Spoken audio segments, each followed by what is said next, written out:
दिल मोहनी रानी रे, नैना के बान मारे रे।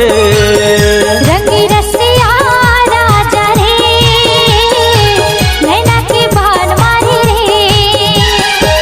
चैन चुरा के नैना लड़ा के, चैन चुरा के नैना लड़ा के, पगला बना डरे रे।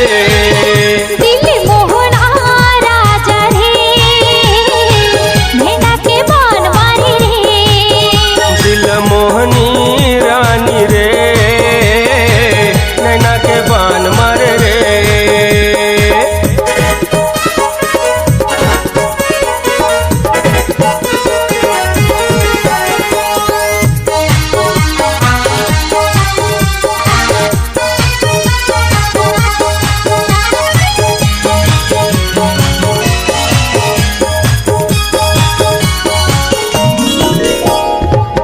दिल मोरे चुरा के रानी, मनला मोर तरसाए रे।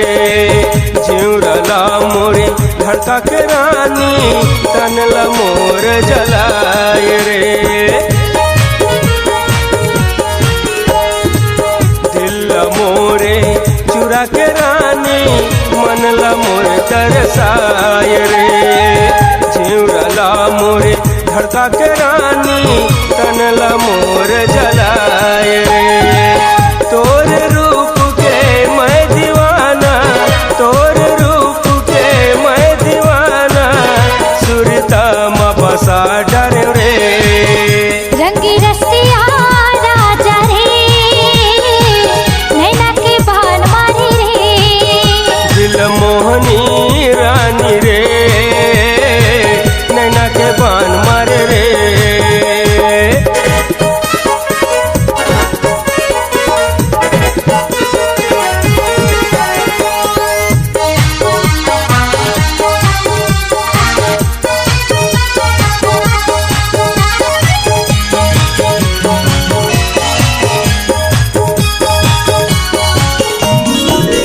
हाँ, रात दिन तोरे सुरता थे, माया में तोरे भुला गयो रे।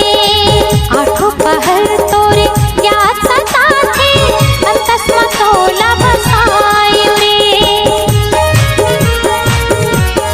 हाँ, रात दिन तोरे सुरता थे, माया में तोरे भुला गयो रे। आठों पहर तोरे याद सताथे, अंतस में तोला बसायो रे। तोर प्यार के मैं हम पुजारन, तोर प्यार के मैं हम पुजारन, पगली बना डाले रे। रंगी रसिया राजा रे, नैना के बान मारे रे। दिल मोहनी रानी रे, नैना के बान मारे रे। चैन चुरा के नैना लड़ा के, चैन चुरा के नैना लड़ा के, पगली बना डाले रे। दिल मोहनी रानी रे, नैना के बान मारे रे। दिल मोहना राजा रे, नैना के बान मारे रे।